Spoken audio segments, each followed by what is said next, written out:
Oke, selamat sore bagi kita semua. Sini saya hanya berbagi sedikit masalah tanaman jahe yang kadang ini udah umur 1,5 bulan. Kita tanam dari benih, tapi ada yang nggak tumbuh dan ada yang udah besar.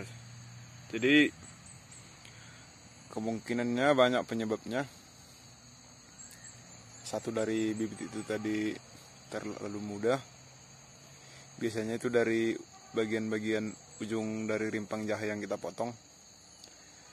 Karena umurnya itu yang di dekat bagian pangkal bibitnya pasti beda. Mungkin ada selisih 1 bulan sampai 2 bulan. Jadi dari analisa saya hari ini, kebetulan saya bersih-bersih, mungkin udah mulai tanam. Hanya kedua kali ini saya kesini karena memang ada kesibukan yang lain. Jadi ini rumputnya udah memang ini kesalahan saya, tidak saya rawat, dan seharusnya ini rencana kemarin kita pemberian JPT tiap sore hari selama kurang lebih 2 minggu berturut-turut, dan itu nggak jadi kita kerjakan karena kesibukan yang lain.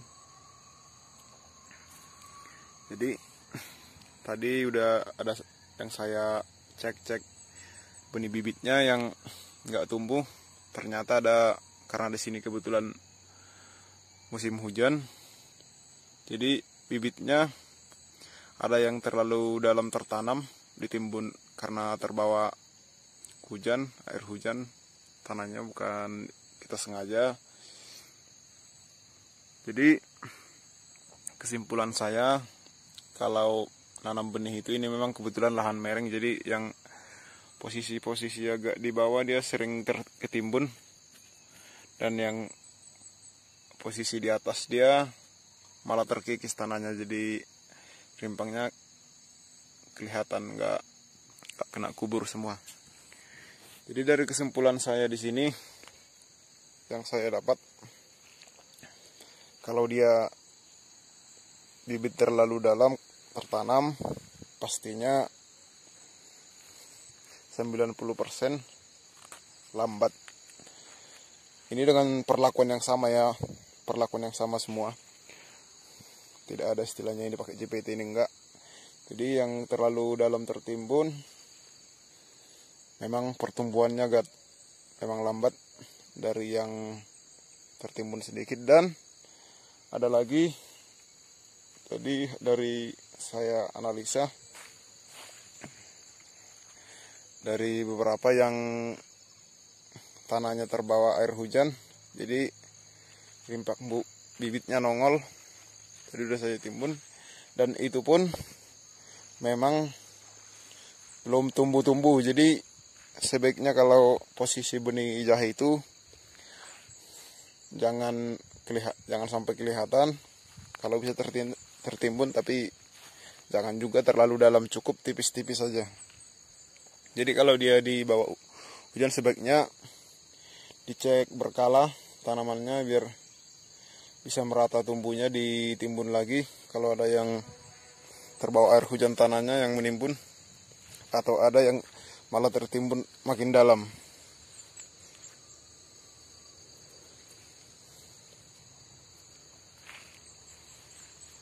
Jadi ini mungkin ini hanya belum bisa dibilang pasti. Yang ini ada jahe saya, kalau saya cek, saya perhatikan,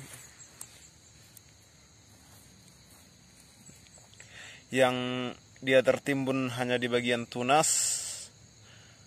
Ini indukannya tidak tertimbun, dia sepertinya lebih cepat tunas muncul bercabang. Contohnya ini kan 2, yang lainnya masih 1. Ini umur 1,5 bulan, sama semua. Jadi tapi ini belum bisa kita pastikan apakah gara-gara itu atau penyebab lain, atau memang dari bibitnya. Kalau masalah ini dia, tapi saya timbun aja. Dan ada satu lagi tadi, dia dibanding yang lain memang ini kelihatan deh, ini yang baru saja timbun juga tadi, yang hanya bagian tunasnya tertimbun. Sepertinya lebih gampang dia tunasnya jadi muncul bercabang dan ini langsung udah 2, padahal umur 1,5 bulan langsung 2 tunas. Biasanya dia kalau umur 1 bulan normalnya palingan 1, belum ada sampai 2.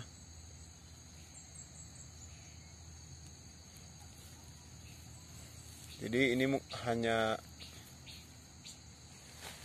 apa dibilang, hanya analisa, kesimpulan yang belum pasti.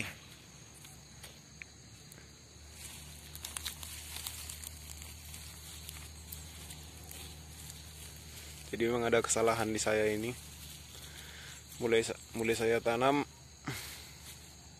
tidak saya rawat memang karena kesibukan yang lain. Jadi sebaiknya untuk kawan-kawan jangan sampai begini. Sampai ini rumputnya pun, gulmanya udah terlalu semak. Jadi ini pun sangat, gimana dibilang, mengurangi unsur hara yang harusnya dimakan tanaman jadi dimakan rumput. Jadi sebaiknya rumput jangan sampai seperti ini, atau gulma.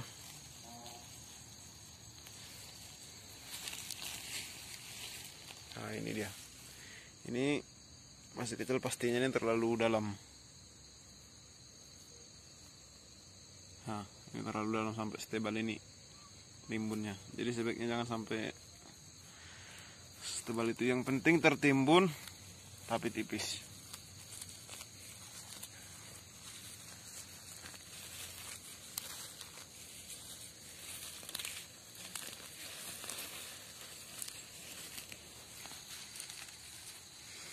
Jadi kalau kita punya lahan tidak terlalu banyak, sebaiknya biar lebih aman,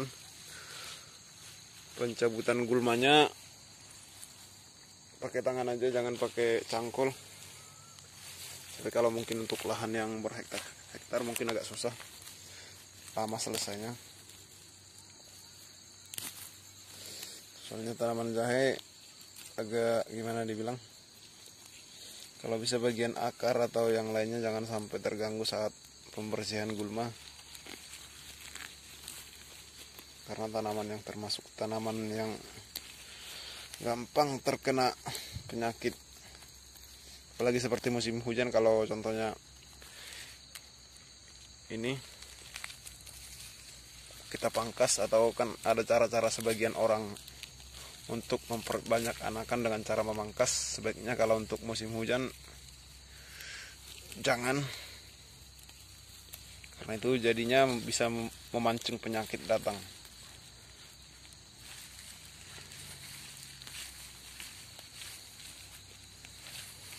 Dan atau bisa dengan cara, kalau memang diniatkan kali harus, bisa habis dipangkas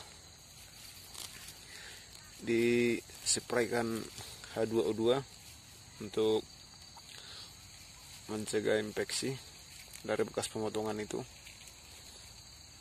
dan sekalian untuk mencegah jamur dan bakteri juga.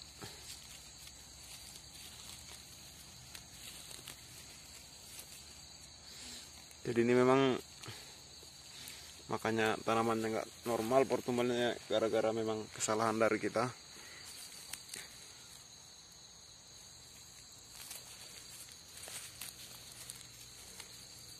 Tapi ini jangan sampai begini, ini karena memang ada yang kemarin yang lebih penting harus dikerjakan, jadi terpaksa ini terkendala. Ini kebetulan nggak ada kerjaan lain yang lebih penting, ya kita kesini untuk pembersihan.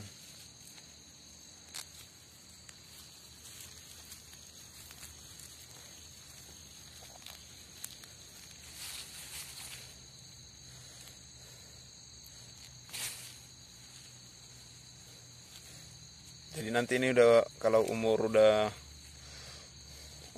bulan, sebaiknya udah bisa melakukan pemupukan dengan cara yang organik pun bisa. Kalau saya lebih suka, walaupun saya tetap menggunakan pupuk organik cair, tapi ada kelemahan di pupuk organik cair. Jadi pupuk organik cair ini kalau kita salah dosis, jadi dia berakibat jadi racun bagi tanaman karena dia langsung ke daun. Memang pemberian pupuk di daun itu lebih cepat penyerapannya, cuman harus pas. Kalau dosis berlebih walaupun organik, jadi mau daunnya layu, yang ujung-ujungnya bisa menyebabkan memancing penyakit juga. Jadi kalau saya untuk nanti umur 2 bulan sebaiknya melakukan pemupukan dengan kompos, kohe, yang pastinya harus udah terfermentasi dengan baik.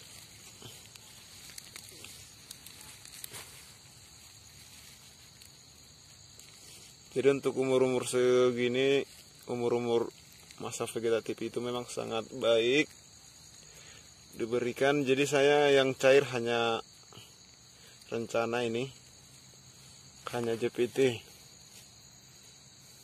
yang berbentuk cair.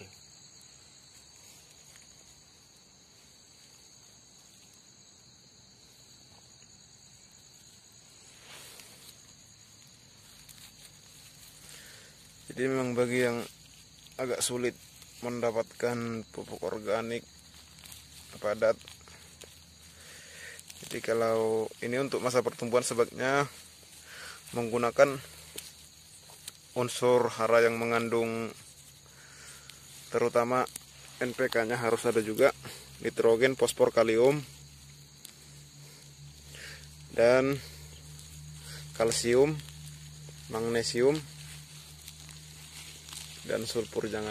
Sulfur itu pun sangat penting, cuman ada efek sampingnya. Jadi pemberian sulfur itu, pupuk sulfur atau di ZA, pupuk ZA kimia ada juga, dia lebih tinggi sulfur daripada kandungan nitrogen. Sangat bagus juga sebenarnya untuk pertumbuhan, cuman terlalu berlebih menurut saya kandungan sulfurnya. Jadi kalau saya lebih baik menggunakan pupuk, kalau kimia Ponska bukan Ponka ya, bukan Pons, pakai H, Ponska. Jadi dia udah ada nitrogen, fosfor, kalium, dan sulfur dan boron. Boron sedikit, itu boron unsur hara mikro, sangat penting juga untuk pertumbuhan tanaman. Memang unsur hara mikro itu sangat dibutuhkan sekali sebenarnya untuk tanaman di masa pertumbuhan, tapi hanya sedikit, super sedikit, tapi harus ada. Jadi kalau unsur hara mikro di kohe itu sebenarnya udah lengkap menurut saya, seperti kohe ayam, kambing, dan lain-lain. Menurut saya itu udah lengkap yang namanya unsur hara mikro. Jadi nggak perlu beli yang unsur hara mikro komplit yang kimia.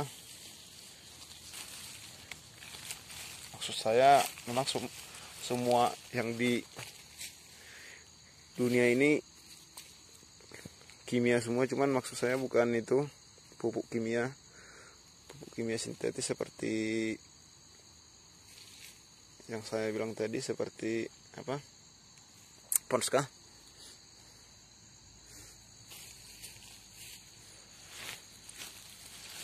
Nggak perlu kalau untuk yang mikro.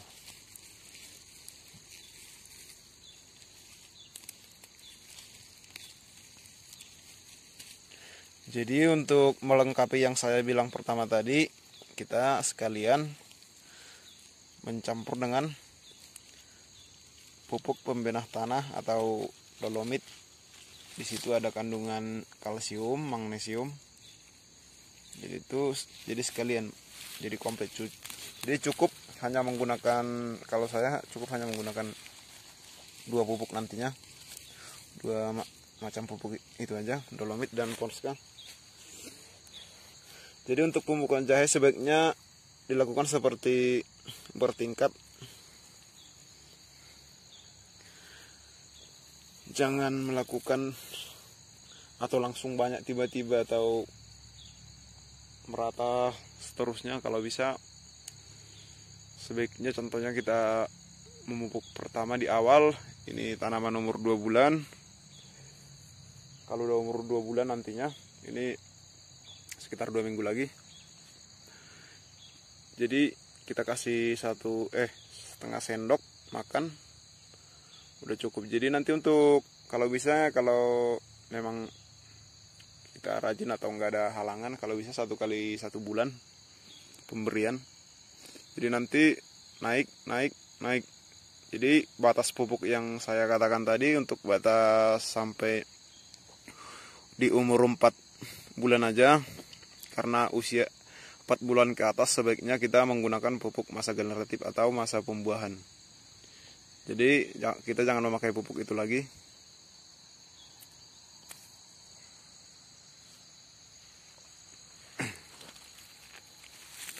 Jadi ini ada kebetulan ketemu lagi. Jadi yang saya bilang sebelumnya tadi masalah tanaman lambat tumbuh ini mana tadi? Nah, ini terlalu dalam. Nah, padahal dia udah muncul begini. Inilah buktinya dia terlalu dalam. Jadi sangat susah berkembang, sangat susah muncul ke atas. Jadi sebaiknya ini kita geser, kita gemburkan dulu tanahnya.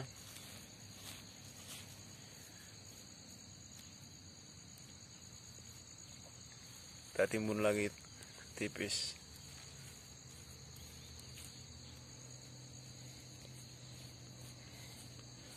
Jadi nimbunnya sebenarnya jangan sampai kelihatan, cuman tipis-tipis saja dengan tanah yang gembur. Kayak ini lagi. Nah, terlalu dalam. Padahal ini udah muncul nih. Akarnya aja udah sepanjang ini. Jadi tanam jahe itu jangan terlalu dalam-dalam dan jangan kelihatan juga, karena dia terkena panas langsung cahaya matahari, jadi dia kurang lembab, jadi lambat untuk pertumbuhannya. Jadi alasannya kalau yang kenapa lambat, yang juga yang itu timbul ke atas tidak tertutup tanah, jadi itu karena dia kelembapannya kurang, jadi tumbuhnya lambat.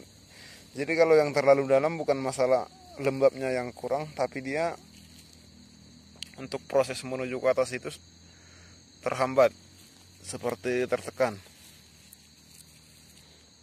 Jadi dan tanahnya pun sebaiknya harus gembur biar nggak susah. Jadi tanaman jahe sangat suka dengan tanah yang super gembur.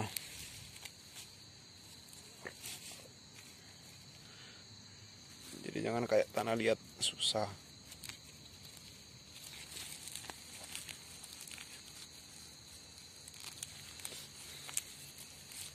Oke, jadi sekalian di sini saya utarakan semua. Jadi kalau untuk nanti umur 4 bulan ke atas, jadi ada yang lupa. Jadi nanti untuk masa pertumbuhan, jadi kita untuk menyesuaikan biar rimpangnya pun bertunas juga panjang-panjang. Jadi kita harus mengimbangi hormon atau perangsang juga dan pemberian pupuk juga pada usia pertumbuhan. Jadi kita bisa kasih contohnya sekarang kita kasih pupuk. Jadi 2 minggu lagi bisa kita kasih hormon. Nah, jadi 2 minggu lagi kita kasih pupuk. Nah gitu. Jadi selangnya sekali 2 minggu. Jadi pemberian JPT nya, hormonnya nantinya bisa 1 kali 1 bulan, atau dipercepat pun bisa juga untuk hormonnya sekali 2 minggu. Jadi berarti dia jadi berselang 1 minggu dari setelah memupuk, bisa juga. Jadi nanti sebenarnya untuk masa generatif perangsang itu sebaiknya tidak usah lagi. Tapi bagi yang memang pengen menambahkan lagi atau membandingkan apakah ada perbedaannya pemberian JPT yang dikasih sampai umur masa pertumbuhan dengan yang diberi sampai usia generatif atau pembuahan. Jadi bisa dicoba juga.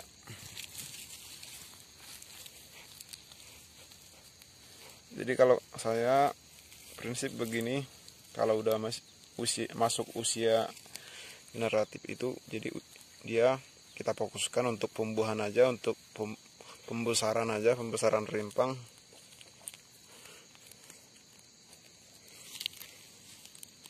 Bukan untuk pelunasan. Jadi nanti kalau kita terus kasih hormon padahal pupuk nggak seimbang, jadi nanti mau tunasnya banyak tapi buahnya kecil-kecil, kelihatan subur sekali kalau dilihat dari permukaan, padahal udah dicabut isinya ya kayak gitu, kecil-kecil. Jadi ada pemberian perangsang dan pupuk itu ada masa-masanya, bukan asal beri atau apa. Atau mungkin orang berpikiran kalau memberi pupuk sekali banyak mungkin mengira bakalan tanamannya jadi subur, malah bisa-bisa jadi mati tanamannya, bukannya subur. Karena itu udah saya praktekkan juga dulu, udah ada pengalaman di situ. Memang di sini karena lokasinya jauh kemarin, jadi karena terlalu jauh dan jalannya susah diakses, jadi saya memberi pupuk banyak-banyak, ya ujungnya tanamannya penyakitan, mati, kuning semua.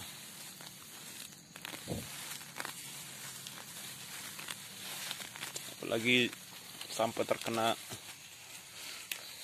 bagian dari tanaman. Jadi pupuk yang namanya pukim itu sebaiknya harus jangan sampai mengenai bagian dari tanaman maupun itu akar, rimpang, batang, daun dan lain-lain. Jadi harus ada jarak. Jadi untuk pemberian pupuk itu, kalau untuk pukim harus memang ada jarak antara paling dekat 10 meter lah, 10 cm.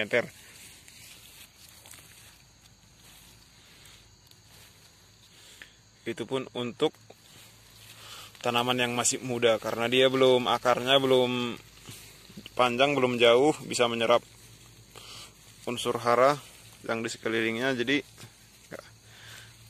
itu untuk yang masih untuk tanaman yang masih muda. Jadi kalau yang tanaman udah makin tua sebaiknya 15-20 cm,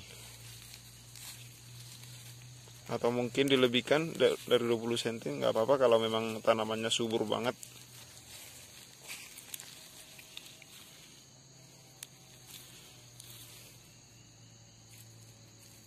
Bisa juga.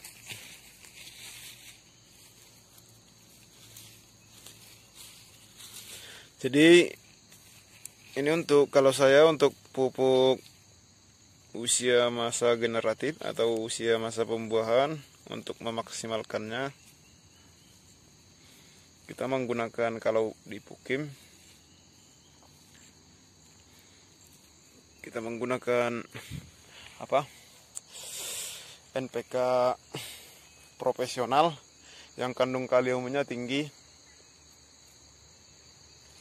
atau bisa juga menggunakan yang urea, fosfor, yang tunggal, pupuk tunggal. Kalau kayak nitrogen kan urea, pupuk tunggalnya fosfor seperti SP36 atau WSP.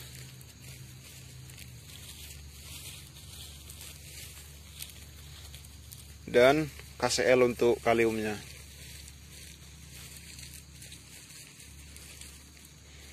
Dan bisa juga menambah dolomit sedikit kalau terlalu sering hujan. Kalau tidak sering hujan nggak usah.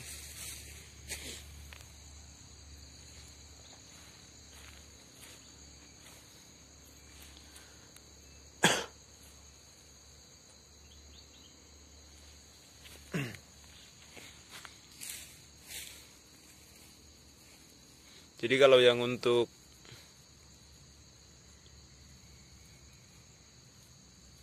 organik, kalau untuk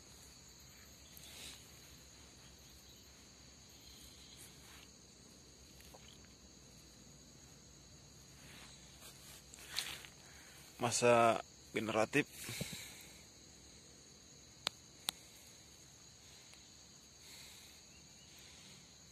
malah rimpangnya yang tumbuh, bukan tunasnya.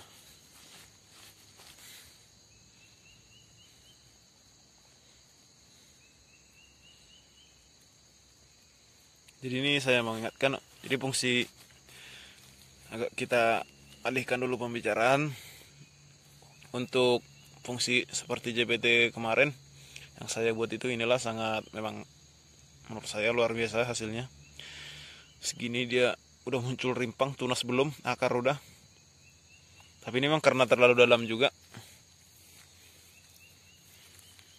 karena tertimbun memang di tanah di bawah hujan.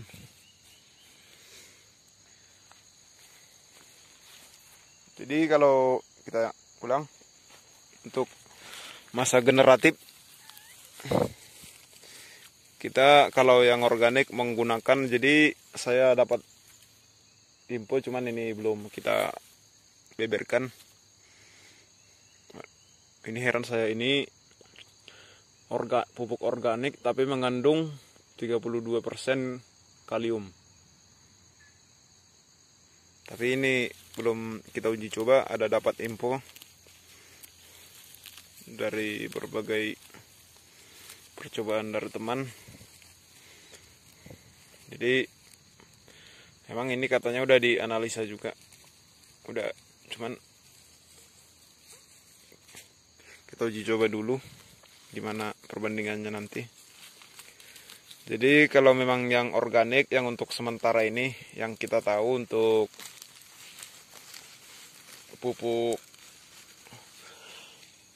masa pembuahan itu hanya sabut kelapa yang paling tinggi unsur kaliumnya.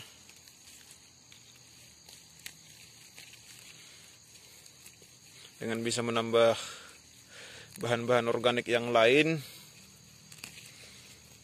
Jadi sebenarnya yang mengandung kalium itu banyak, cuman nggak setinggi yang dikandung sabut kelapa atau yang udah dibuat kokopit dari sabut kelapa. Kalau nggak salah untuk sabut kelapa atau kokopit kurang lebih kandungan kaliumnya sekitar 10%. Jadi memang udah memang lumayan tinggi sebenarnya.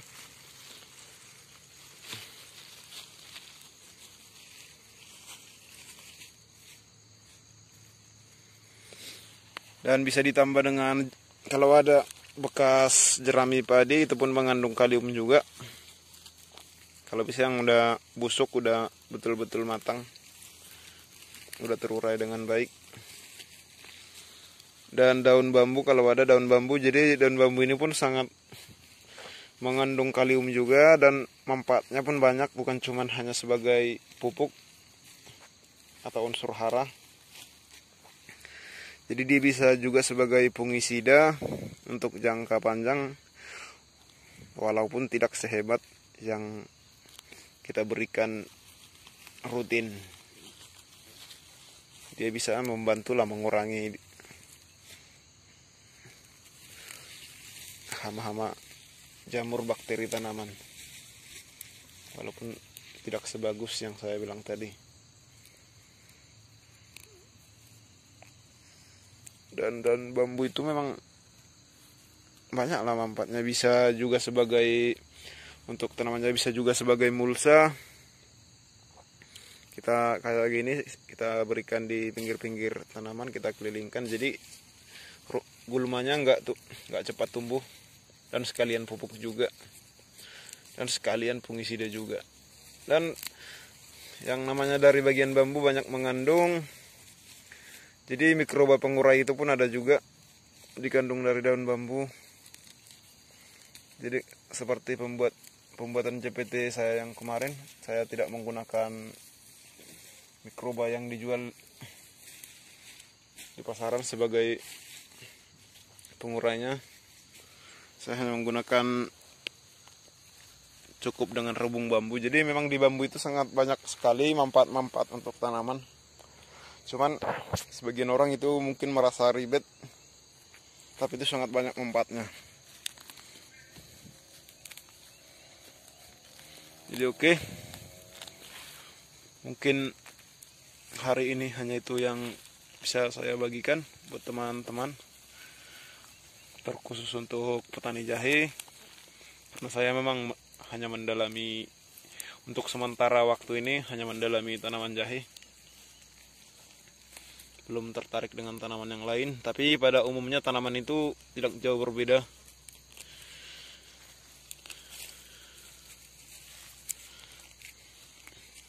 Hanya dosis-dosisnya mungkin yang berbeda. Kalau unsur hara yang dibutuhkan untuk tanaman masa pertumbuhan dan masa pembuahan itu pastinya unsur hara yang dibutuhkan sama aja, cuman dosisnya aja mungkin yang beda.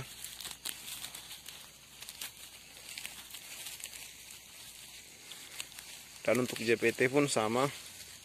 Jadi JPT itu banyak fungsinya, seperti yang saya buat kemarin untuk sambung stek atau cangkok pun bisa dicek atau nanti saya buatkan di link deskripsi, atau dicek di video-video di channel saya.